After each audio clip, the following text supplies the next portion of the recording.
하나님의 말씀 보시겠습니다. 오늘 우리에게 주신 하나님의 말씀은 출애굽기 19장 1절부터 6절까지의 말씀입니다.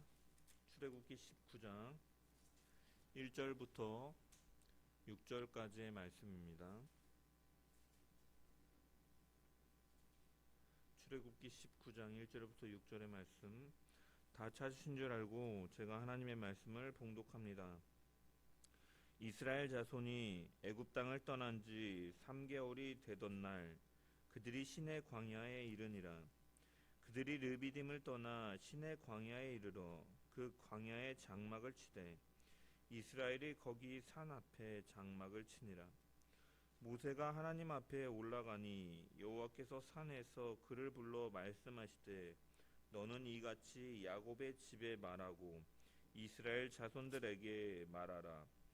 내가 애굽 사람에게 어떻게 행하였음과 내가 어떻게 독수리 날개로 너희를 업어 내게로 인도하였음을 너희가 보았느니라.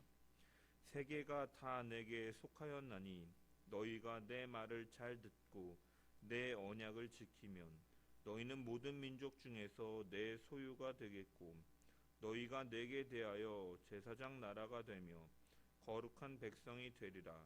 너는 이 말을 이스라엘 자손에게 전할지니라. 아멘.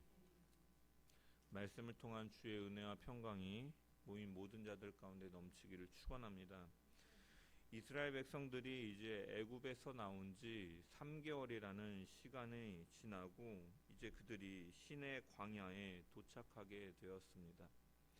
1절의 말씀을 보면 이스라엘 자손이 애굽 땅을 떠난 지 3개월이 되던 날 그들이 시내 광야에 이르니라 라고 기록되어 있습니다. 여기 3개월이라는 표현을 히브리 원어 성경을 통해 살펴보면 세 번째 달의 첫 번째 날로도 해석할 수가 있고 또한 이들이 종교력으로 정한 이 아비벌 15일 6월절에 그들이 떠나고 3개월이 지난 이제 그 15일로도 15일로도 볼 수가 있는 것이죠. 그래서 대부분의 영어 번역본들은 후자의 견해를 선호하고 그래서 한글 성경도 이제 떠난 지 3개월이 된 후라고 이렇게 번역을 해놓고 있습니다. 어찌됐든 이 시기는 이제 이스라엘의 3대 절기인 오순절과 맞물려져 있고 이제 따라서 여기 등장하는 모세의 언약은 오늘날 우리가 이 성령을 받고 성령의 인도하심을 받는 성화의 삶과 연결되어 있는 언약이라고 할 수가 있습니다. 이들이 출발하였던 애굽의 라암셋에서 이 시내 광야까지의 거리를 보면은 직선 거리로 이제 한 320km 정도 떨어져 있다고 합니다. 성경에서 언급되는 하룻길은 이제 80리 약 한 31.45km 정도라고 이렇게 기록되어 있는 것을 볼 때 이스라엘이 출애굽하여 시내 광야에까지 도착할 수 있는 시간은 빠르면 대략 10일 정도이면 도착할 수 있는 거리였습니다. 하지만 이스라엘은 45일 혹은 60일이라는 시간이 걸려서 이 길에 도착하였다라는 것입니다. 이렇게 시간이 길어질 수밖에 없었던 요인은 먼저는 그 무리 가운데 아이들과 여자들과 연로한 노인들이 있었기 때문이고 또한 각종 짐승들이 있었기 때문입니다. 또 한 가지 생각해 봐야 될 것은 우리가 지금껏 살펴본 것처럼 이스라엘 백성들은 가나안을 향해서 자의적으로 그들이 행진하지 않았던 것이죠. 하나님께서 방향을 돌이키시고 하나님께서 가라 할 때 그들이 갔다라는 것을 생각해 본다면 이 하나님의 명령과 인도하심 속에서 그들이 진행되었음을 우리가 생각해 본다면 이런 속도로 진행하는 건 역시 하나님의 계획하심 가운데 있었다라는 것을 우리는 발견할 수 있는 것입니다. 전쟁에서 제일 중요한 것 중에 하나는 스피드입니다. 얼마나 적의 고지를 빠르게 점령하고 적들이 대비하지 못했을 때 공격을 하는 것이 중요하다라는 것이죠. 그래서 준비가 되어 있지 않는 적들을 공격했을 때 상대는 피해를 입기가 쉽고 공격하는 적은 목적을 성취하기가 쉬운 것입니다. 그래서 이스라엘과 하마스의 이번 전쟁도 보면 이스라엘의 그 정보력과 첩보가 굉장히 발달해 있지만 이번에는 그 공격에 그 정보를 그들이 입수하지 못하고 무방비 상태에서 육해공을 통해서 그들이 공격해 들어오니까 많은 피해를 입고 많은 인질들을 잡혀갈 수밖에 없었던 것이죠. 이런 점을 생각해 본다면 하나님께서 이스라엘 백성들을 구원하신 이후에 이 약속의 땅 가나안을 취할 수 있도록 하신다면은 일반적으로는 하나님께서 빠르게 그들을 진군시켜 가지고 가나안 땅을 이렇게 취할 수 있도록 하는 것이 일반적인 상식선의 이 방법이라고 할 수가 있는 것입니다. 하지만 하나님께서는 우리가 알다시피 이렇게 천천히 느리게 행진하도록 주도하셨다라는 것이죠. 왜 그랬는가?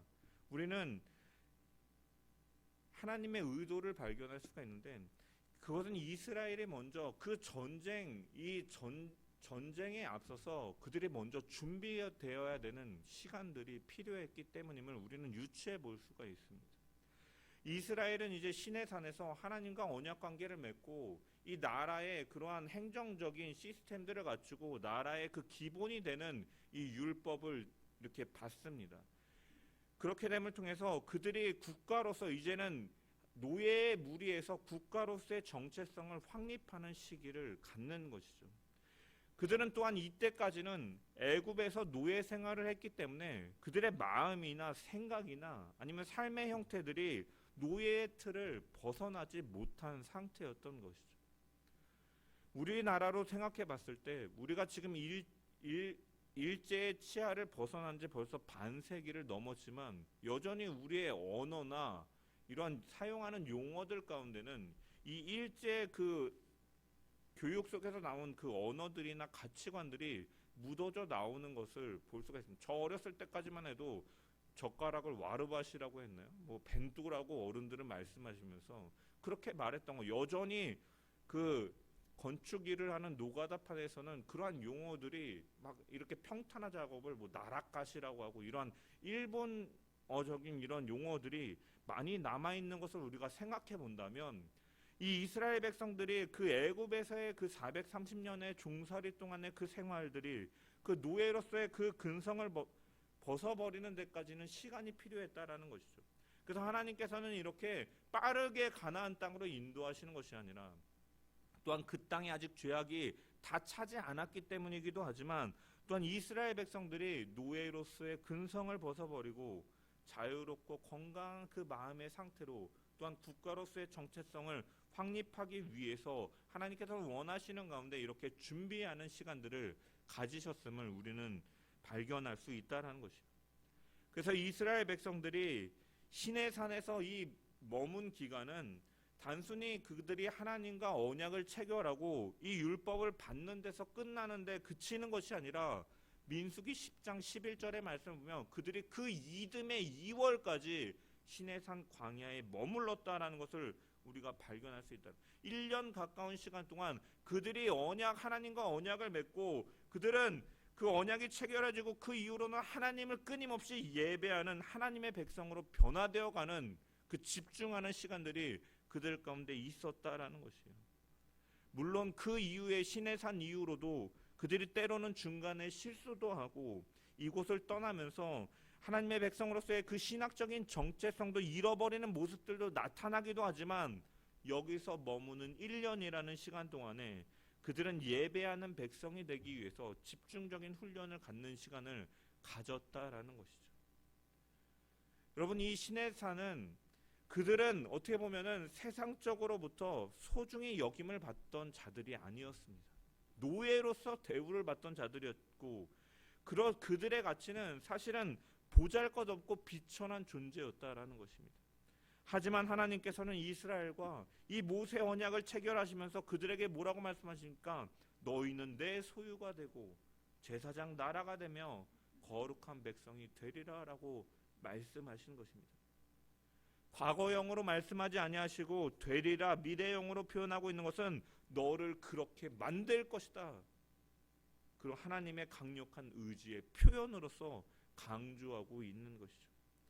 그럼으로써 이 시내산은 이스라엘 백성들에게 어떻게 보면 존재의 가치가 바뀌어지는 전환점으로서 그들은 상징적이고 장엄하게 다가올 수밖에 없는 것입니다. 하나님은 산에서 임재하시고 이스라엘 백성들은 한 마음으로 대답하고 그 하나님 앞에 엎드려 경배하고 찬양하는 그러한 모습이 그들에게는 강렬한 인상으로 이미 애굽으로부터 구원받는 하나님의 백성이지만 그들은 장엄한 순간으로 다가왔을 것입니다.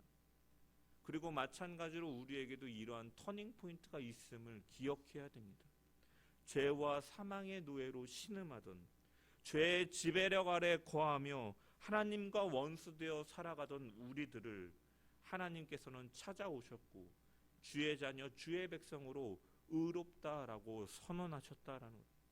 그리고 연약하고 때로는 죄로 인하여 넘어지지만 하나님께서는 너는 내 아들이라 말씀하시면서 그 구원을 이루시겠다라는 의지로 오늘도 강하게 붙들고 가고 계심을 우리는 분명히 기억해야 될 줄 믿습니다. 이 은혜를 기억하며 가장 가치 있는 하나님의 자녀로 불러주심을 기억하며 감사하며 살아가는 저와 여러분 되시기를 주님의 이름으로 간절히 축원합니다. 하나님께서는 이스라엘 백성과 언약을 체결하기에 앞서 먼저 무엇을 말씀하시느냐, 이 지난 1년 동안 이 있었던 일들을 이제 회고하는 일들을 갖습니다. 4절의 말씀을 보면은 내가 애굽 사람에게 어떻게 행하였음과 내가 어떻게 독수리 날개로 너희를 업어 내게로 인도하였음을 너희가 보았느니라 라고 말씀하셨습니다. 하나님께서는 애굽을 어떻게 치고 그들의 손에서 이스라엘을 건져내고 이곳까지 인도해 내셨는가를 회고하시면서 독수리에 비유하고 계신 것입니다. 성경을 보면 독수리는 여러 모습을 통해서 이 성경을 기록한 자들에게 감동을 주었습니다. 예레미야서나 에스겔서 같은 경우에는 독수리의 큰 날개를 이제 보면서 이제 주의 위엄을 이렇게 묘사하기도 했고, 특별히 신명기 32장 11절에서 12절에 보면은 모세가 마치 독수리가 자기의 보금자리를 어지럽게 하며 자기의 새끼 위에 너풀거리며 그의 날개를 펴서 새끼를 받으며 그의 날개 위에 그것을 엎는 것 같이 여호와께서 홀로 그를 인도하셨고 그와 함께한 다른 신은 없었도다 라는 표현을 통해서 새끼를 등에 태우고 나는 세심하고 보호 본능이 강한 모성을 가진 독수리에 하나님의 인도하심과 보호하심을 대입해서 찬양하기도 하였던 것입니다. 이 독수리는 어떠한 특징이 있느냐, 새끼를 위해서 높은 절벽에 둥지를 치고 부드러운 털로 새끼를 위한 보금자리를 만들고 알을 낳아 부화시키고 먹이를 주며 양육합니다. 그러다가 적절한 시기가 되면 갑자기 새끼들을 둥지에서 밀어내는 일을 갖습니다.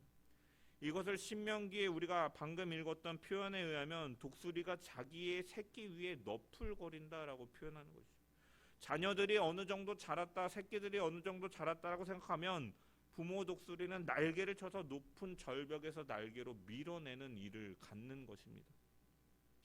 부모 독수리의 이러한 행동에 새끼들은 아마 둥지에서 떨어지지 않기 위해 아둥바둥 치면서 아마 짹짹거릴 것입니다. 소리를 지르며 이런 어지러운 상황이 펼쳐지게 되는 것이죠. 그러다 결국은 이 부모 독수리의 힘에 밀려서 이 절벽 아래로 떨어지는 일을 경험합니다.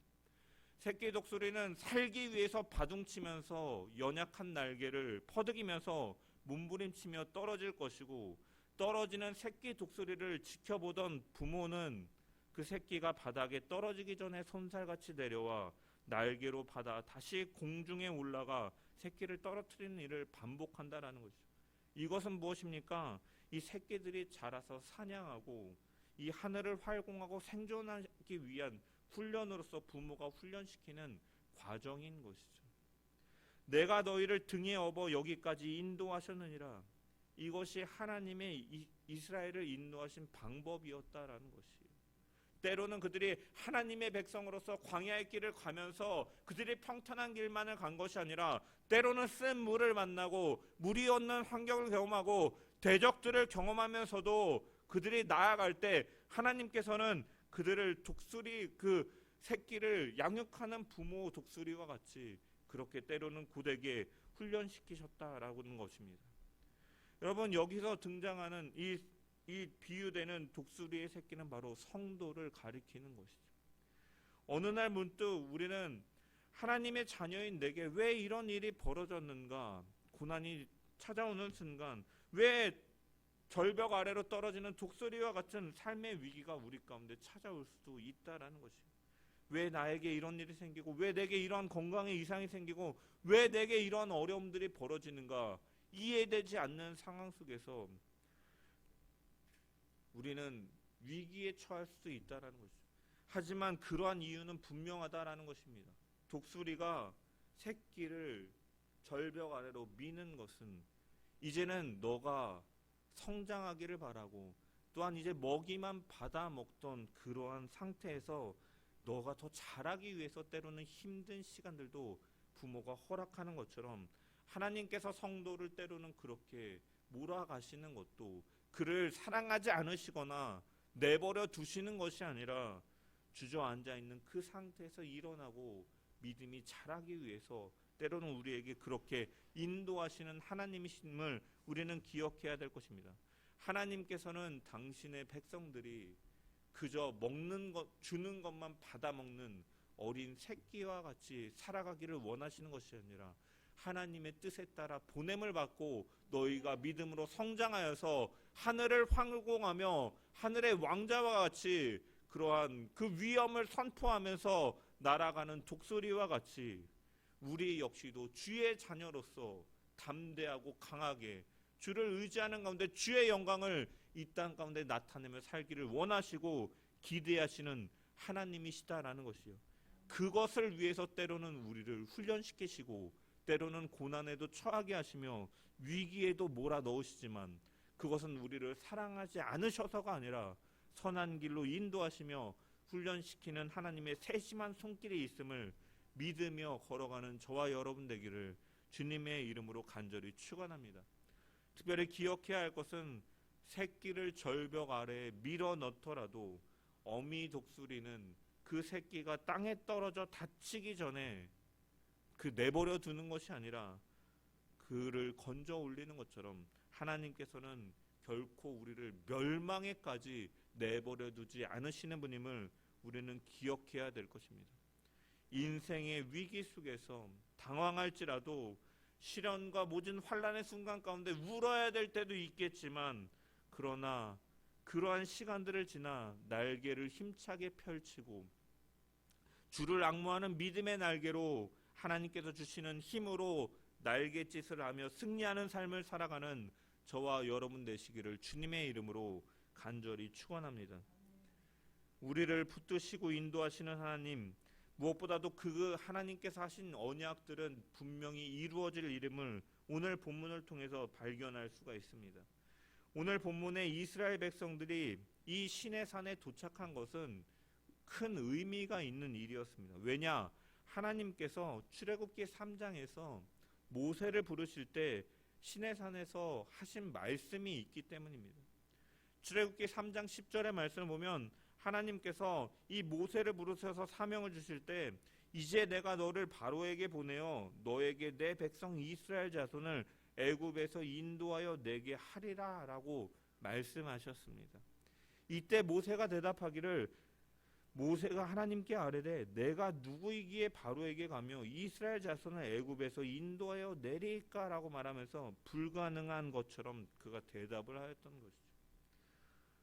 왜 그렇게 대답하였습니까? 모세는 애굽의 그 궁전에서 바로의 이 공주의 아들로 양자로 40세가 되기까지 애굽의 모든 문화와 지식과 무예와 도덕을 배우며 자랐던 사람입니다.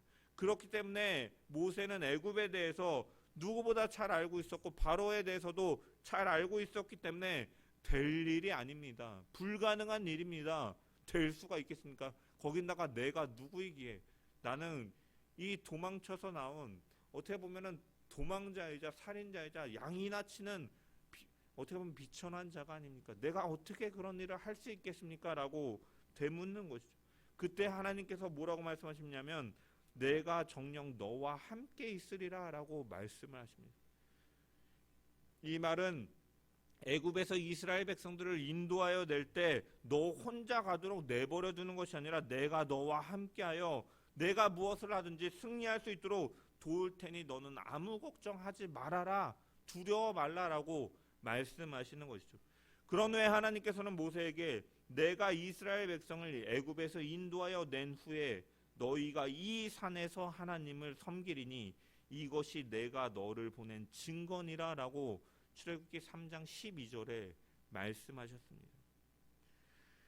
하나님께서는 모세에게 애굽 땅에 들어가 바로왕으로부터 이스라엘 백성들을 출애굽시키고 홍해를 가르고 육지처럼 건너게 하셨을 뿐만이 아니라 뒤따라오던 애굽의 모든 군대를 홍해 바다에 수장시키시고 마라의 쓴 물을 단물로 바꾸시고 만나와 메추라기로 그들을 먹이시며 르비딤에서는 반석을 쳐 생수가 나게 하시고 아말렉의 군대의 침공도 기도로서 물리칠 수 있는 역사적인 그런 기적들을 경험하게 하셨습니다.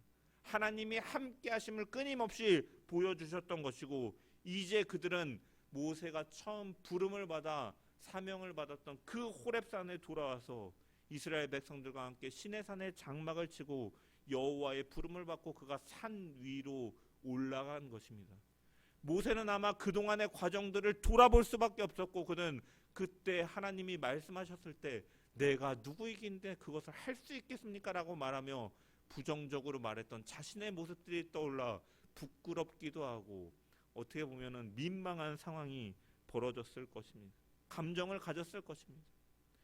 내가 이스라엘 백성을 애굽에서 인도하여 낸 후에 너희가 이 산에서 하나님을 섬기리니 이것이 내가 너를 보낸 증거니라.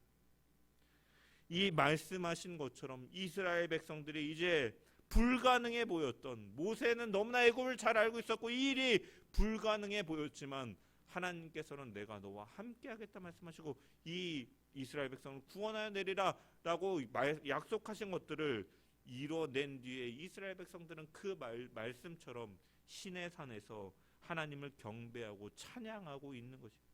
이 얼마나 감격적이고 흥분이 넘치는 기쁜 날이겠습니까? 이처럼 하나님께서는 약속하신 것을 반드시 이루시는 신실하신 하나님이신 줄 믿으시길 소망합니다. 나의 시선과 나의 생각으로는 불가능한 것처럼 보인다 할지라도 하나님께서는 자신의 계획을 사람들의 형편이나 능력이나 환경에 따라서 약속하신 말씀을 이루지 않고 변경시키는 것이 아니라 약속하신 말씀 그대로 반드시 이루시는 능력의 하나님이심을 믿으시길 소망합니다. 이 하나님을 믿고 신뢰하며 나아가는 모든 성도들 되기를 주님의 이름으로 간절히 축원합니다.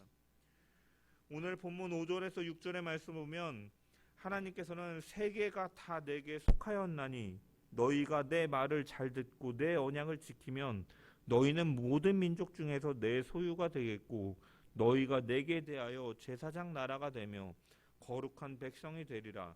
너는 이 말을 이스라엘 자손에게 전할지니라 라고 말씀하셨습니다. 우리가 이 말씀을 대할 때 이 말씀은 조건절로 보입니다. 이 하나님께서 모세를 통해 주시는 이 언약 율법을 지키면 하나님의 백성이 되고 제사장 나라가 되며 거룩한 백성이 되리라 라는 말씀처럼 보여서 이 십계명을 지켜서 구원을 받으라라는 의미처럼 우리가 이해되어지기 때문입니다. 그래서 실제로 이렇게 해석해서 구원의 여부를 율법의 준수 여부로 가리는 것처럼 생각하거나 이 행위로서 이 구원을 받는 것처럼 여기는 자들도 있습니다. 하지만 이 말씀은 그런 의미에서 하나님께서 하신 말씀이 아님을 우리는 기억해야 될 것입니다. 갈라디아서 3장 15절에서 19절의 말씀 보면 바울은 이렇게 기록했습니다. 형제들아 내가 사람의 예대로 말하느니 이 사람의 관례대로 말하느니 사람의 언약이라도 정한 후에는 아무도 패하거나 더하거나 하지 못하느니라. 이 약속들은 아브라함과 그 자손에게 말씀하신 것인데 여럿을 가리켜 그 자손들이라 하지 아니하시고 오직 한 사람을 가리켜 내 자손이라 하셨으니 곧 그리스도라.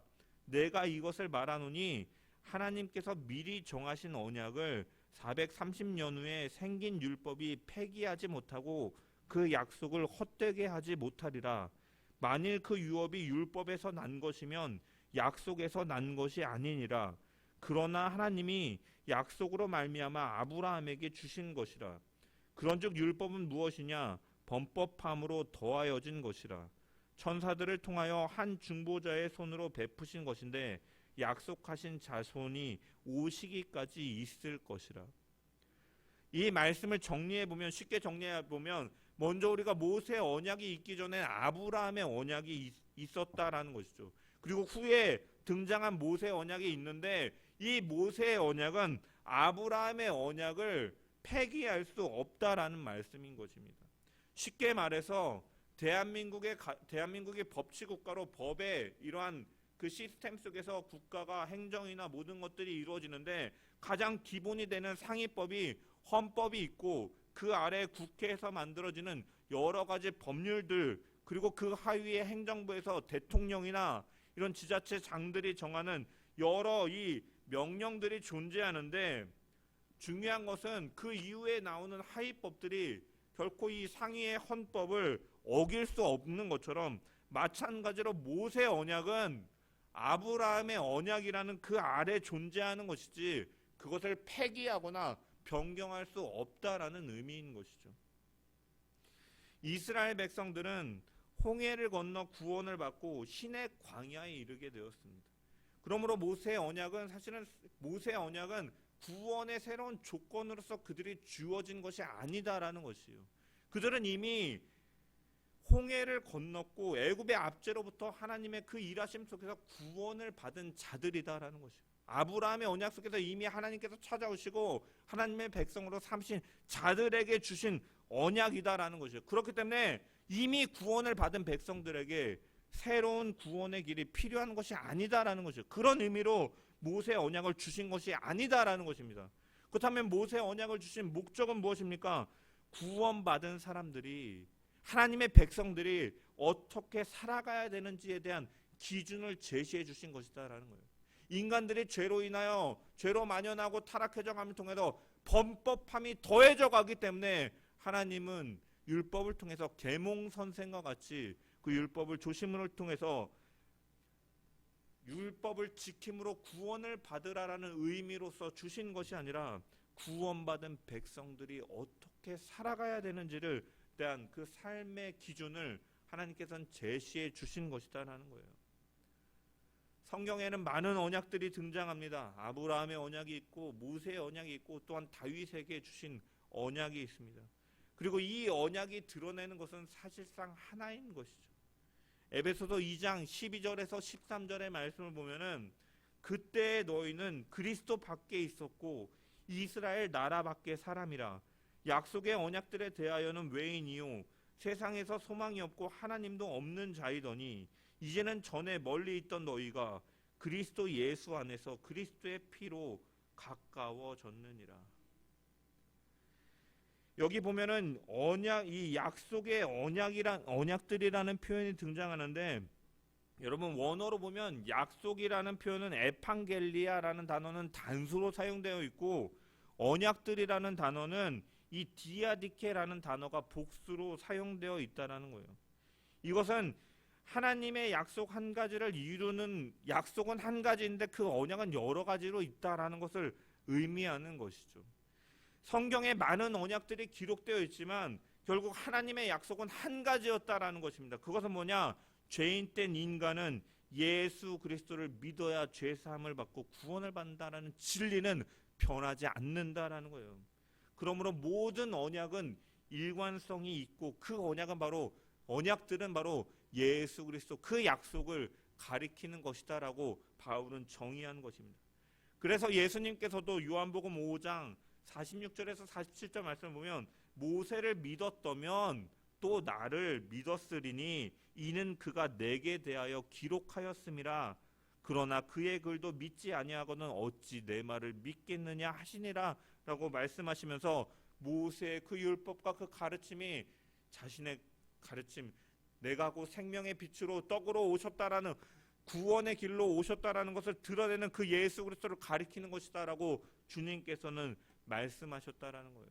즉 오늘 본문의 5절부터 6절까지는 새로운 언약이나 행위로서 얻는 율법의 준수로 구원을 얻는 그런 조건으로서 말씀하시는 것이 아니라 하나님께서는 창세기부터 요한계시록까지 한 가지 약속을 주셨다라는 거예요. 언약은 여러 모습으로 등장하지만 그것은 결국 하나를 가리키는 것이고 바로 죄인인 자들은 예수 그리스도로 말미암아 구원받는다라는 사실, 그것을 일관되게 약속하셨고 단지 이 약속이 여러 가지 언약들로 표현되고 있는 것입니다.